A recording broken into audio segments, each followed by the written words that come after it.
तथागत, कुछ कहूं? आपका भिक्षु बनने से पहले मेरा और देवदेव का एक रिश्ता था, ज्येष्ठ और अनुज का। पर आज उनके व्यवहार देख मेरे मन में बड़ी ग्लानि उत्पन्न हो रही है। आपके संपर्क में आने के बाद भी उनमें कोई बदलाव नहीं आया। जब ज्ञान पा ही लिया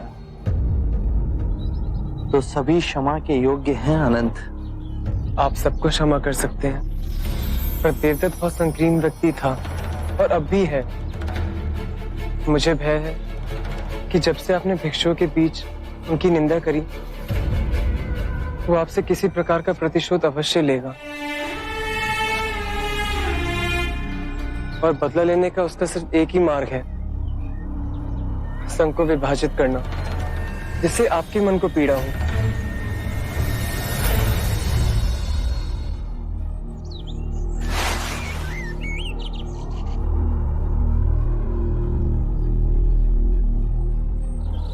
आनंद, संघ मेरी चेतना है, मेरे मार्ग का प्रमाण है कि वो पीड़ा का कारण नहीं बनेगा। भिक्षुओं के सामने देवदत्त की आलोचना करने का मेरा एक ही कारण था कि मैं ये स्पष्ट रूप से कहना चाहता था कि मैंने देवदत्त को मेरा दायित्व तो नहीं सौंपा है, और उसके पश्चात भी यदि देवदत्त कोई भी कृत्य करता तो वो केवल उसका दोष होगा।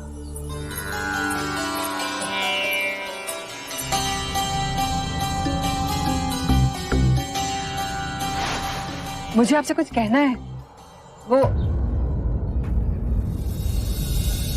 पर आनंद मेरी छाया है, उसके सामने कुछ भी कहने में संकोच ना करना। मुझे मेरे पुत्र जीवक और कुछ भिक्षुओं से ये सूचना मिली है कि देवदत्त आपके प्रति विरोध की लालसा रखता है। ये सुनते ही मैं चिंतित उठी और आपसे मिलने चली आई। और जिसके संरक्षण में देवदत्त ये साहस कर रहा है वो और कोई नहीं पर अजात शत्रु है। अजात शत्रु आपका प्रभाव कम करना चाह रहा है और देवदत्त आपका स्थान ले आध्यात्मिक गुरु बनना चाह रहा है। ये दो स्वार्थी मिलकर षड्यंत्र रच रहे हैं आपके विरुद्ध। यही भय था मेरा तथागत। भिक्षु देवदत्त अच्छा वक्ता है, उसने कई भिक्षुओं को दीक्षा दी और सब उनसे बड़े प्रभावित भी हैं, उनका सम्मान करते हैं। आप सत्य कह रहे हैं। मैंने तो यहाँ तक सुना है कि देवदत्त आपके साधना मार्ग पे प्रश्न खड़े कर रहा है और आपकी साधना में त्रुटियां निकाल रहा है। आपके मार्ग को संशोधन का नाम देकर हर स्थान में भिक्षुओं को उकसा रहा है और कहता है कि आपकी सिखाने की प्रक्रिया आजकल के युवाओं के अनुरूप नहीं। जब जब संसार में स्वार्थ का विष फैलाया जाता है तो सदैव युवा वर्ग की आड़ में ही स्वांग रचाया जाता है। युवा जो बुद्धिहीन है, विवेक जिनके अंदर अभी जागा नहीं, और इस धूर्तता में अजात शत्रु देवदत्त का सहभागी है। अजात शत्रु ने गैसेसा वन भिक्षा में देवदत्त को दिया, भोजन और जल की व्यवस्था भी की। सैकड़ों भिक्षु जुड़ गए हैं।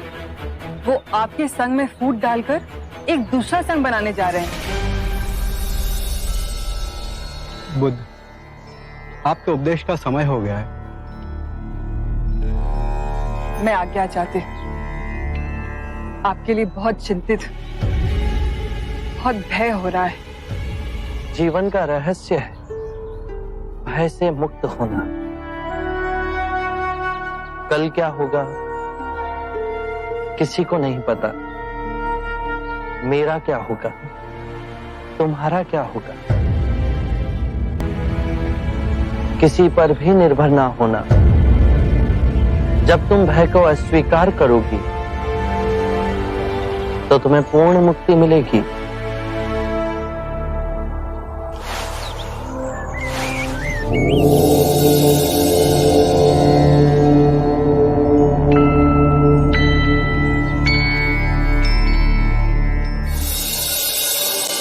निर्बल को बल वही दे सकता है जो पूर्ण मुक्त हो, और वो केवल आप है बुद्ध।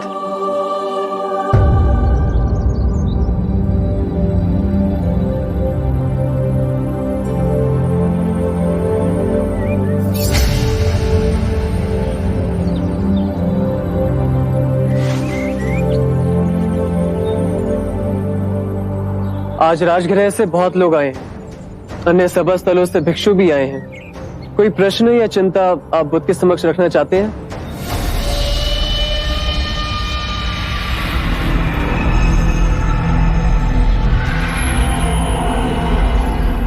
आप भिक्षुओं को इच्छा रहित और सादगीपूर्ण जीवन जीने की शिक्षा देते हैं, किंतु आज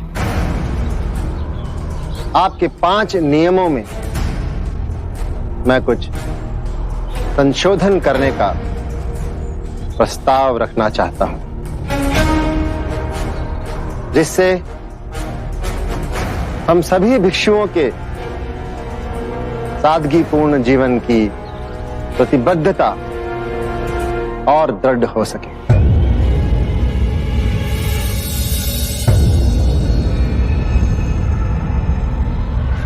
एक, सभी भिक्षुओं का वन में ही रहना अनिवार्य हो। गांव में जाकर रहना या सोना प्रतिबद्ध। दूसरा,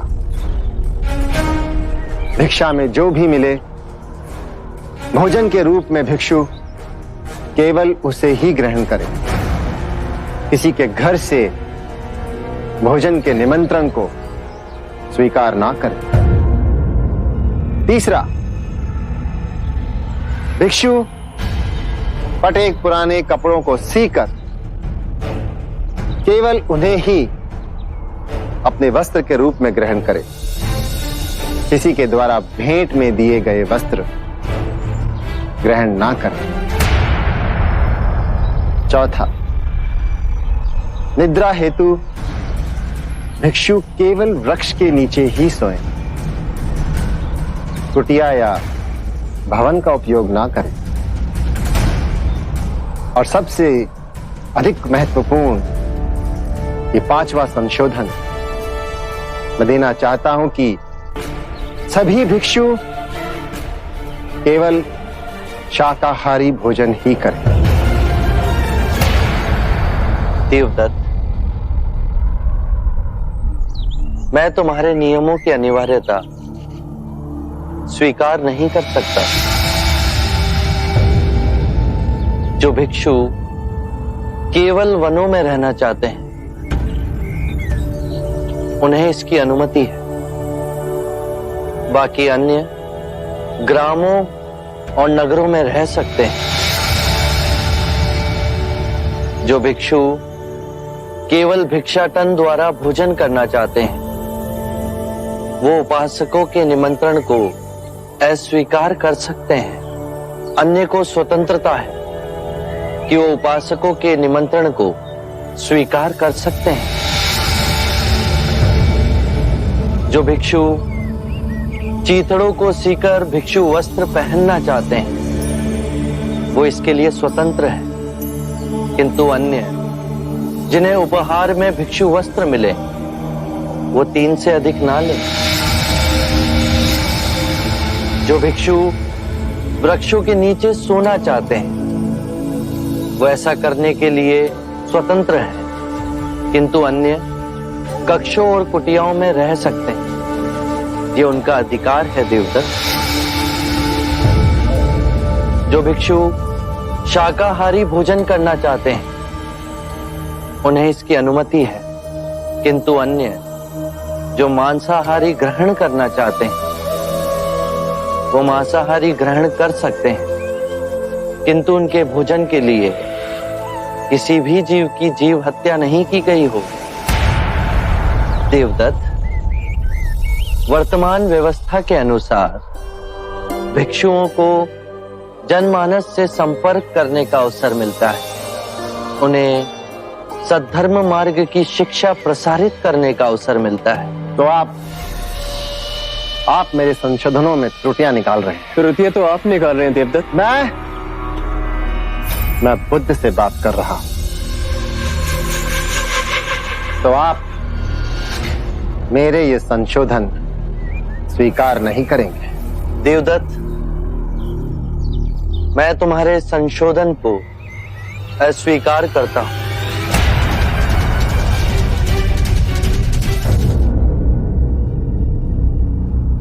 भिक्षु देवदत्त,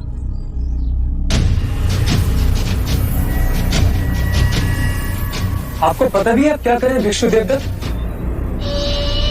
बड़े भाई से ऐसे बात करते हैं? आनंद, मनुष्य बड़ा अपने कर्मों से होता है, और बड़े भाई जैसा कौन सा कार्य कर रहे हैं आप? आप पद भ्रष्ट हो तो क्या संघ को भी पद भ्रष्ट करोगे? मैं तो इस नई पीढ़ी को एक नई दिशा दे रहा हूं, एक नई सोच। ये क्या बात है? यदि आप बुद्ध के समक्ष अपने मन की बात रखेंगे तो बुद्ध का अपमान हो जाएगा। बुद्ध आपके मान सम्मान से बहुत ऊपर है। फिर भी माननीय देवदत्त के 5 नियमों को बुद्ध ने ठुकराया। क्यों? क्योंकि बुद्ध के नियम से अधिक कठोर है देवदत्त के नियम। जैसे सांसारिक रहते हैं वैसे भिक्षु रहेंगे तो सर्वनाश नहीं होगा। संसारिक और परम सत्य के बीच बुद्ध का ज्ञान ही द्वार है। यदि संसारिक की अवहेलना की तो न जाने कितने सारे मनुष्य परम ज्ञान से वंचित रह जाएंगे। ये आप समझ नहीं पा रहे। बड़े कोमल हो गए, लेकिन ध्यान रहे तपश्चर्य बड़ा कठिन है, कठोर, और हम सब इसी कठोर राह पे आगे बढ़ रहे हैं।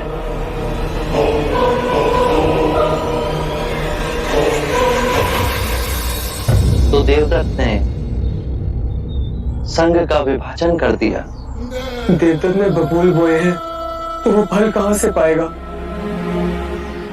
आनंद, जब तुमने ये समझ ही लिया तो मन में उद्वेग क्यों? अब हम जहां भी जाएंगे तो मुक्ति के मार्ग की नहीं, संघ के विभाजन की चर्चा होगी। धर्म के मार्ग का उल्लंघन किया है देवदत्त ने, संघ का विभाजन किया है देवदत्त ने। बुद्ध, आज आप ये घोषणा कर दें कि देवदत्त हमारे संघ का सदस्य नहीं रहा, वो पथभ्रष्ट हो गया है। महाकश्यप, आपने पहले देवदत्त की प्रशंसा की थी, क्या आप सही कह रहे थे? हाँ बुद्ध, मैंने प्रशंसा की थी, लेकिन वो प्रशंसा उसके तप, सदाचार और व्यवहार के लिए थी। और अब आप देवदत्त की निंदा कर रहे हैं, क्या ये सत्य कह रहे हैं? हाँ बुद्ध। बस मुझे यही जानना था। जो हो, सर्वप्रथम सत्य का साथ मत छोड़ना। तो कल प्रातः ही हमारे समस्त भिक्षु ये घोषणा कर देंगे कि देवदत्त पथभ्रष्ट हो गया है, अब वो हमारे संग में नहीं रहा।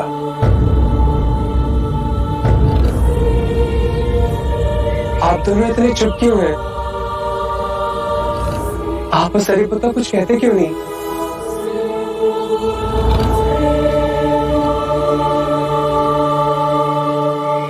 बुद्ध, मैं और मुगलाना देवदत्त के संग में जा रहे हैं।